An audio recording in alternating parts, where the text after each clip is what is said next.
Indo British advanced pain clinic నొప్పి మాయం surgery దూరం ఫర్ అపాయింట్మెంట్స్ 9155515563. నమస్కారం, వెల్కమ్ టు ఐ డ్రీమ్. ధర్మ మార్గం విత్ విజిత కార్యక్రమానికి స్వాగతం.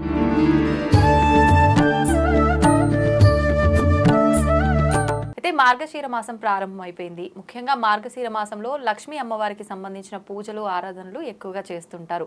కానీ మనం లక్ష్మీ అమ్మవారి ఆరాధన అనగానే ప్రత్యేకించి శుక్రవారాల్లో చేస్తూ ఉంటాము. అలా కాకుండా మార్గశీర మాసంలో ప్రత్యేకించి గురువారాలకు ఎక్కువ ప్రాధాన్యత ఇస్తూ ఉంటాము. నిజంగా ఈ పూజా విధానం ఏ విధంగా ఉండాలో ఇప్పుడు అమ్మతో మాట్లాడి తెలుసుకుందాం. ప్రస్తుతం మనతో పాటు ఉన్నారు ప్రముఖ ఆధ్యాత్మికవేత్త లక్ష్మీ నరసింహ ఉపాసకురాలు శ్రీమతి స్రవంతి గారు. ఇప్పుడు వారితో మాట్లాడి తెలుసుకుందాం. నమస్తే అమ్మా. నమస్తే అమ్మా. అమ్మ, మార్గశీర మాసం ప్రారంభం అయిపోయింది.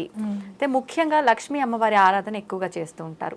కానీ మనం లక్ష్మీ అమ్మవారి ఆరాధన అనగానే శుక్రవారం ఎక్కువగా ప్రాధాన్యత ఇస్తుంటాం. అలా కాకుండా ఈ మాసంలో గురువారాలకి చాలా ప్రాధాన్యత ఉంటుంది, ప్రత్యేకించి అమ్మవారి ఆరాధనకి. అదంతా ఏంటో తెలియచేయండి. తప్పకుండా తెలియజేస్తాను. మనకి లక్ష్మీ అమ్మవారి అనుగ్రహం ఉంది అని అంటే గనక, ఉండాలి అనుకుంటే గురువుని పూజించాలి. అలాగే ఉంది అనుకుంటే కనుక గురువు అనుగ్రహం కూడా మనకి కలుగుతుంది అనమాట. అంటే మన జీవితంలో ఎంతో అంధకారమైన రోజులు ఉన్నాయి అనేది ప్రతి ఒక్కళ్ళ జీవితంలో ఒక్కొక్క ఫేజ్ ఉంటుంది. మేము అప్పుడు చాలా కష్టపడ్డామండి అని చెప్తుంటారు, లేకపోతే ఇప్పుడు పడే కష్టం ఇంతకు ముందు ఎన్నడూ పడలేదండి అని చెప్తుంటారు. ఇవన్నీ ఎందుకంటే ఇంత కష్టమైన రోజుల్లో మనకి ఎవరిదైనా తోడు ఉండాలి, మనకి మార్గదర్శకంగా తీసుకుని వెళ్ళాలి అంటే గురువు అనుగ్రహం తప్పకుండా ఉండాలి. అలాంటి గురువు అనుగ్రహం లభించాలి అని అంటే అమ్మవారి అనుగ్రహం కూడా ఉండాలి. అందుకే మీరు చూస్తే కనుక గురువారాలకి లక్ష్మీ వారము అని కూడా పేరుంటుంది. ఇప్పుడు మార్గశిర మాసంలో చూసుకుంటే కనుక దత్తాత్రేయ స్వామి వారు కూడా మార్గశిర మాసాన్ని ఎన్నుకున్నారు. దత్త పౌర్ణిమ, ఈ మాసం వచ్చే పౌర్ణిమని దత్త పౌర్ణిమ అని అంటారు. కాబట్టి ఈ మాసం చాలా విశిష్టమైనదిగా మనం చెప్పుకోవచ్చు. అలాగే గురువు అనుగ్రహం లభించాలి అని అంటే గనక, అలాగే అమ్మవారి అనుగ్రహం లభించాలి అని అంటే మార్గశిర గురువారాల వ్రతం అనేది ఉంటుంది అనమాట. వ్రతం అనేది ఉంటుంది. మీరు ఎక్కువగా చూస్తే గనక ఒడిస్సా వైపు గురువారాల అమ్మవారిని పూజించడం అనేది చేస్తూ ఉంటారు అనమాట. ప్రత్యేకించి ఎప్పుడైనా కూడా గురువారాలు ఎక్కువగా పూజ చేస్తూ ఉంటారు ఒడిస్సాలో. ప్రత్యేకించి మార్గశిర గురువారాలు చేస్తూ ఉంటారు అనమాట. అలాగే మీరు చూస్తే గనక లక్ష్మీ అమ్మవారి అనుగ్రహం మాత్రమే కలగాలి అని అంటే శుక్రవారం నాడు పూజ చేసుకుంటారు. లక్ష్మీనారాయణుల ఇద్దరిది కూడా అనుగ్రహం కలగాలి అని అంటే గురువారం నాడు చేస్తే చాలా మంచిది. ఇద్దరి అనుగ్రహం ఖచ్చితంగా ఉండాలి అంటారు కదా. దంపతి సమేతంగా పూజ చేయాలి, దంపతులను పూజ చేస్తేనే ఫలితం ఉంటుంది. అందులో నారాయణ్ని పూజించినప్పుడు అమ్మవారు వస్తామని అడగక్కర్లేదు. స్వామి విష్ణుమూర్తిని పూజిస్తున్నారు అనగానే ఆయనతో పాటు వెంటనే అమ్మవారు కూడా వచ్చేస్తారు అన్నమాట. కాబట్టి అందుకని తప్పకుండా మనం గురువారాలు మార్గశిర మాసం పూజ చేసుకుంటాం. ఎలా అమ్మా ఈ విధానం ఎలా ఉండాలి? వ్రతం అన్నారు కదా, వ్రతం అంటే నియమాలు ఉండాలంటారు. మరి ఎటువంటి నియమాలు ఉండాలి చెప్తాను.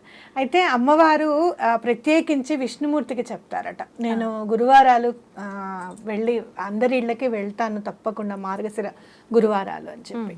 అయితే మార్గశిర గురువారాలు పూజ చేసుకోవాలి అనుకున్న వాళ్ళు ఏంటంటే మొత్తం ఇల్లంతా కూడా పరిశుభ్రంగా ఉంచుకోవాలి, మొత్తం నీట్ చేసుకోవాలి. అలాగే పరిశుభ్రత అనుకున్నప్పుడు మనం దుమ్ము ధూళిని తుడిచేసామా, లేదు అంటే గనక కడుక్కున్నామా, ఇవి చూస్తూ ఉంటాం అన్నమాట. అది కాదు, కల్మషం లేని మనసు అనేది ఉండాలి. అంటే ఎవరితో ఉన్న గొడవలు పడడం కానివ్వు, ఇంట్లో అరుచుకోవడాలు కానివ్వు, ఇలాంటివన్నీ చేయకూడదు అనమాట. అంటే ఎక్కడైతే ప్లెజెంట్నెస్ ఉండదో అక్కడ అమ్మవారు ఉండరు, లక్ష్మీ అమ్మవారు అనేది చెప్తారు. అంటే బాహ్య శుద్ధికి మనం ప్రాధాన్యత ఉండాల్సింది అంతర్శుద్ధి. బాహ్య శుద్ధికి ఎట్లయినా ఇస్తాం. ఈ కోవిడ్ వచ్చిన తర్వాత అయితే అవును నిద్రలో కూడా మర్చిపోవట్లేదు. కానీ అంతర్శుద్ధికి కూడా అంతే ప్రాముఖ్యతని ఇవ్వాలి. అంటే ఇద్దరు ఉన్నారనుకోండి, మూడో వాళ్ళ గురించి మాట్లాడుకుంటూ ఉంటాం వాళ్ళ అబ్సెన్స్ లో, అట్లాంటిది చేయకూడదు. అట్లాగనే ఇంట్లో వాళ్ళతో గట్టిగా మాట్లాడుకుంటూ విసుక్కుంటూ ఉంటాం ఒక్కొక్కసారి మనం పనులలో ఉండి కూడా. అలాంటివి ఏవి కూడా చేయకుండా ఉండాలన్నమాట. అలాగే అమ్మవారిని పూజించాలి అని అంటే చాలా చూసుకోవాల్సింది, చిన్న చిన్న విషయాలకి అబద్ధాలు ఆడుతూ ఉంటాం. అవును, అలాంటివి చేయకూడదు. అంటే ఇంత చిన్న చిన్న విషయాలు అమ్మవారు లెక్క పెట్టుకుంటారా అని అంటే గనక, అంటే మనం ఇది చిన్న విషయమే అని అనిపిస్తుంది, కానీ ఆ చిన్న విషయానికి అబద్ధం ఎందుకు చెప్పాలనేది ఆలోచించాం మనం. అవును, అవునా కదా, అవసరం ఉండదు అక్కడ, కానీ సడన్ గా అబద్ధం చెప్పేస్తూ ఉంటాం. అట్లాంటివి చేయకుండా ఉండాలి అనేది ఖచ్చితంగా గుర్తుపెట్టుకోవాలి. అలాగే మనం వ్రతము అనుకుంటే గనక, ఇప్పుడు అయ్యో వ్రతం అని అంటే అందరికీ ఏమనిపిస్తుంది, మాకు ఆన్వాయితీ ఉండాలి, ఇదివరకు ఎప్పుడు చేసుకోలేదు అని అనిపిస్తుంది. అట్లా వ్రతంలాగా కాకుండా గురువారాలు అమ్మవారిని పూజించుకుంటే గనక గురువానుగ్రహం కూడా కలుగుతుంది అని చెప్పుకోవచ్చు. అలాగే మనం ఏమైనా ప్రసాదాలు పెట్టాలి అని అనుకుంటే పులగం కానీ, లేకపోతే బెల్లం కలిపినది ఏదైనా కూడా, చక్కెర పొంగల్ కానివ్వు, లేదంటే పులిహార కానివ్వు, ఇలాంటి పూర్ణం బూరెలు కానివ్వు మనం చేసుకుంటూ వెళ్ళాలి. ఒకవేళ వ్రతంగా చేసుకుంటే కనుక అందరూ ఏం చేస్తారంటే మార్గశిర మాసము ఏవైతే గురువారాలు వచ్చాయో ఆ 4 గురువారాలు చేసుకుంటూ వెళ్ళిపోతారు. కానీ పుష్యమాసం వచ్చే గురువారం కూడా పూజ చేయాలన్నమాట. అప్పుడే అమ్మవారికి 4 గురువారాలు చేసిన ఫలితము మనం పుష్యమాసం వచ్చిన గురువారం కూడా చేస్తేనే ఫలితం దక్కుతుంది అని. నెక్స్ట్ మాసంలో వచ్చి ఒక గురువారం యాడ్ చేయాలన్నమాట. ఎందుకనమ్మా అలా? మీరు చూస్తే గనక ఎక్కడైనా చూడండి, వెంకటేశ్వర స్వామికి మనం పూజ చేసుకుంటే వడ్డీ అనేది కంపల్సరీగా. అవును, అంటే మీరు 7 వారాలు చేయడం కాదు, 8వ వారం చేస్తే చాలా మంచిది స్వామికి అని చెప్పి. అలాగే మీరు 7 ఒత్తులు వేసి దీపం పెడుతుంటే కాదు, ఇంకొక ఒత్తి యాడ్ చేసి పెడితే అది వడ్డీ కిందకి మనం అనుకోవచ్చు అనమాట. కాబట్టి ఆ లక్ష్మీనారాయణ ఇద్దరిని పూజించుకుంటాం ఇందులో. కాబట్టి పుష్యమాసం కూడా పూజించడం చాలా మంచిది. అలాగే మీరు చూస్తే గనక రేపు 15వ తారీఖు నుంచి ధనుర్మాసం స్టార్ట్ అవుతుంది. అవును, ధనుర్మాసం స్టార్ట్ అవుతుంది. అప్పుడు ధనుర్మాసంలో కూడా ఒక గురువారం చేసినట్టు అవుతుంది అనమాట. అంటే అమ్మవారిని ఒక్కరినే మనం పూజించినట్టుగా ఆరాధించినట్టుగా కాకుండా అయ్యవారిని కూడా ఆరాధించినట్టు అవుతుంది అనమాట. అందుకని పుష్యమాసం కూడా ఒక గురువారం యాడ్ చేయమంటారు. ఓకే, అయితే ఇప్పుడు మీరు చెప్పినట్టుగా నార్మల్గా మనం నిత్య పూజ చేసుకున్నట్టుగా ఆ గురువారాలు సింపుల్ గా చేసుకుంటే సరిపోతుందా? లేదు అంటే ఒకవేళ వ్రతంలా చేయాలి అని అంటే నిష్టలు, నియమాలు, ఇంకేమైనా ప్రత్యేకించి ఆరాధనలు? వ్రతము అనేసరికి బ్రహ్మచర్యం తప్పకుండా పాటించాలి ఆ రోజు. అట్లాగే ఉపవాసం అనేది ఉండాలి. అంటే ఎవరిదో ఏదో పర్వాలేదులేండి, మీకేం పర్వాలేదు, మీరు ఆఫీస్కి వెళ్తారు కదా, సాయంత్రం పూజ చేసుకోండి, ఇట్లాంటివి ఉండద్దు. తప్పకుండా వ్రతము అమ్మవారికి మార్గశిర మాసం చేస్తే మాత్రం తప్పకుండా ఉపవాసం ఉండి చేసుకోవాలన్నమాట. అంటే పురోహితులను పిలుచుకొని చేసుకోవాల్సి అలా ఏం లేదు. సత్యనారాయణ వ్రతమే ఇంట్లో చేసేసుకుందాం పౌరోహిత్యులు లేకుండా అని అనుకుంటున్నారు. అంత పౌరోహిత్యం పెట్టి చేసుకోవాలి, బ్రాహ్మణుడు వచ్చి బ్రహ్మ కూర్చొని చేయించడం అని అంటే అంతకు మించి అదృష్టం అనేది ఏది లేదు. కాకపోతే ఒకవేళ అలా బిజీ లేరు అని అనుకుంటే కనుక మనమే ఇంట్లో షోడశోపచార పూజ చేసుకోవడానికి చాలా ఉన్నాయి కదా. షోడశోపచారాలు అంటే 16 ఉపచారాలు అనమాట. అమ్మవారికి 16 ఉపచారాలు చేస్తూ ధూపం దగ్గరికి వచ్చే ముందు, ధూపం దాకా వచ్చేస్తాం కదా, అక్కడ అమ్మవారిది స్త్రీ సూక్తం కానివ్వు, లేదు అంటే మహాలక్ష్మి అష్టకం కానివ్వు, లేకపోతే కనకధార స్తోత్రం కానివ్వు చదువుకొని మిగతా ఉపచారాలన్నీ కూడా కంప్లీట్ చేసుకోవచ్చు. అయితే ఒక సంవత్సరం చేసామంటే ప్రతి సంవత్సరం చేయాల్సి ఉంటుందమ్మా, లేదు మన ఇష్ట ప్రకారంగా చేసుకోవచ్చా? అసలు ఒక సంవత్సరం చేసిన తర్వాత 2వ సంవత్సరం అమ్మవారే చేయించుకుంటారు అది. అవునా?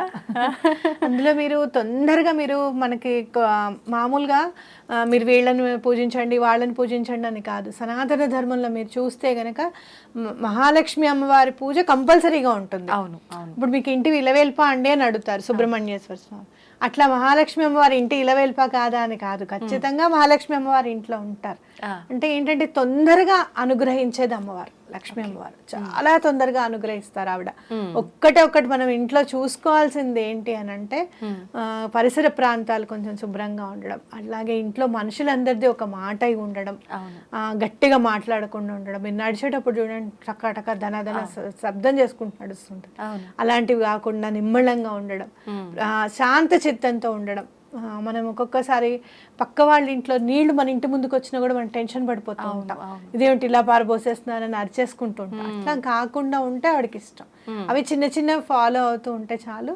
మనం ఒక్కసారి పూజ చేసుకున్నాం ఈ సంవత్సరం అంటే నెక్స్ట్ ఇయర్ ఆటోమేటిక్గా మనం చేసుకుంటాం. ఇంకా అంతే, మీకు ఎంతో కొంత అంటే అభివృద్ధి అనేది ఖచ్చితంగా కనపడుతుంది ఇంట్లో కనుక.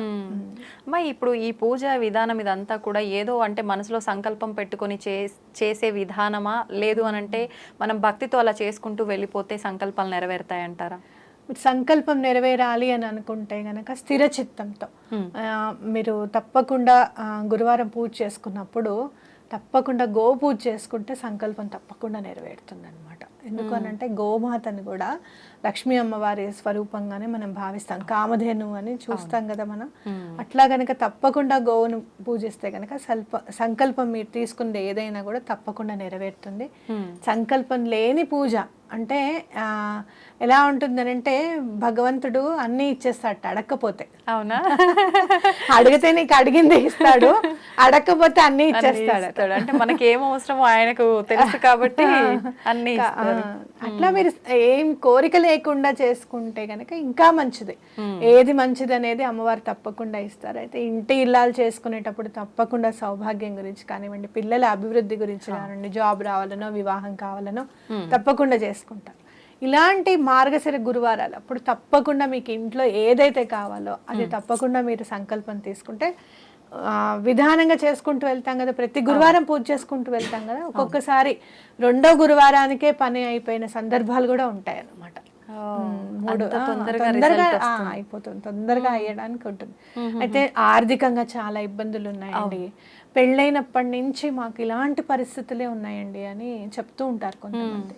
లేదు అంటే గనక ఒక పెద్ద పని కోసం చూస్తున్నామండి, అది అవ్వాలి లేదు, లేదంటే యాన్సెస్ట్రల్ ప్రాపర్టీస్ మీకు రావట్లేదు, ఇలాంటివన్నా కూడా ఏమైనా కూడా మీరు ఈవెన్ మీరు ఏదైనా వ్యవసాయం పని ఏదన్నా ఉన్నా కూడా అలాంటివి కూడా తప్పకుండా నెరవేరుతాయి. మీరు చూస్తే కనుక ధాన్యలక్ష్మి అమ్మవారు అని చెప్పి మనం అమ్మవారిని ధాన్యం రూపంలో కూడా పూజించుకుంటూ ఉంటాం కదా.